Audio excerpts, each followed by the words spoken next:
In space, there has not been a more effective, ruthless, and calculating predator than the Yautja, alien hunters capable of conquering entire planets. But what if the weakest of these legendary hunters discover that there is something more important than raw violence?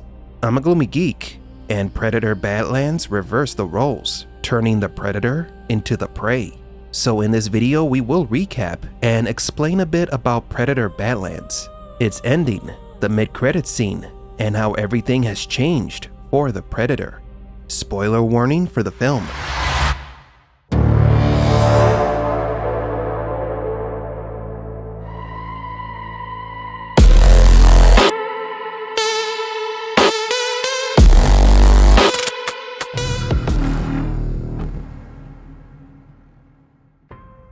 Predator Badlands begins with a phrase that guides the entire film, a verse from the Yautja Codex that explains that this civilization is prey to no one. This is the second time in this modern Predator timeline that we see references to the Yautja Codex. In the animated film Killer of Killers, there is another Codex entry that says, "Go forth among the stars and seek only the strongest prey. They shall be your trophy. Become the killer of killers."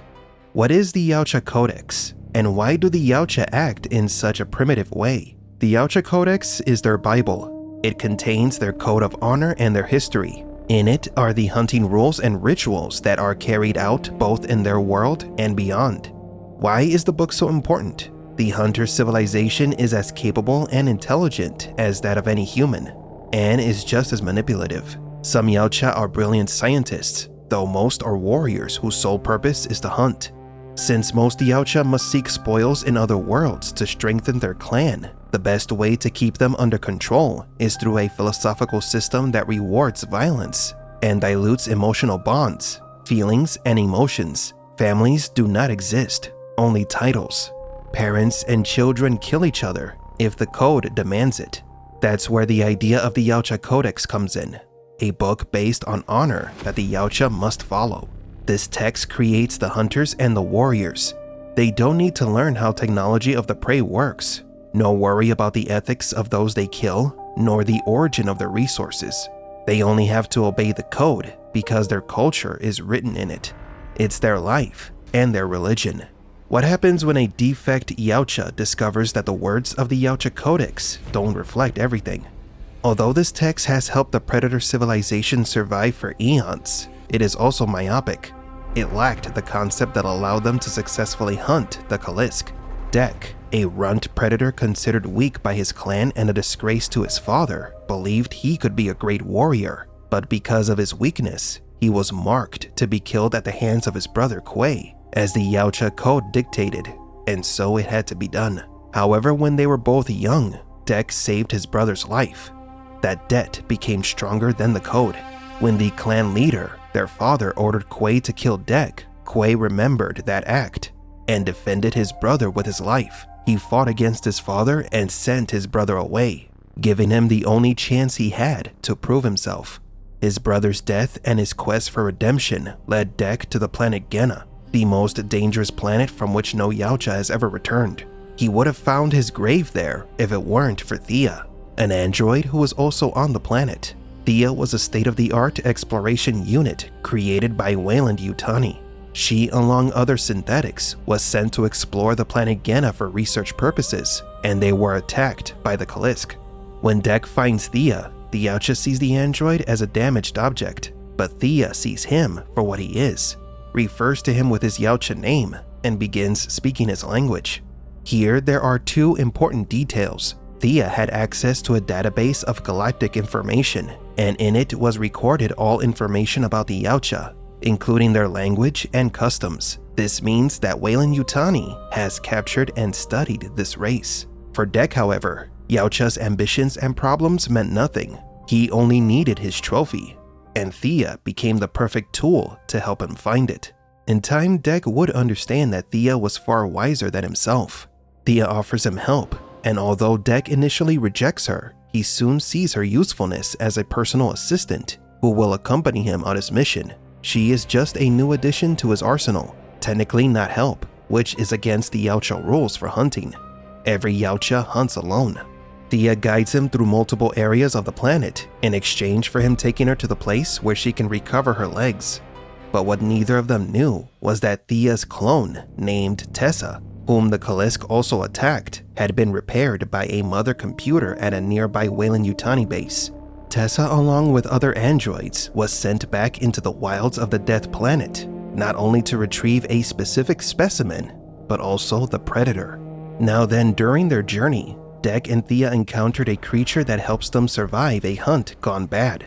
Then the little creature takes a liking to Dek and follows them. Thea later names the creature Bud. It is with Bud that the idea begins to take root with Dek that collaboration could be a more useful tool for hunting the Kalisk than brute force. No predator had managed to hunt the creature, but perhaps with Thea's help, he would make history. Dek arrives at the location where the Kalisk attacked Thea, and there the android reveals the true purpose of her expedition: to capture the Kalisk. Dek feels betrayed by his tool and challenges the monster to a fight to the death before the corporation captures it. The Yautja couldn't defeat the creature because the prey could regenerate so fast that it made it almost immortal. This is the real reason why Weyland-Yutani was on Death Planet. Whoever controlled the Kalisk could achieve immortality. Its biology was key to regenerating any organic being, the secret of eternal life, one of humanity's greatest desires. Sounds familiar? You're going to be the first person to transition from a human body to a synthetic. Just as Dek was about to be devoured by the monster, Tessa appears and captures them.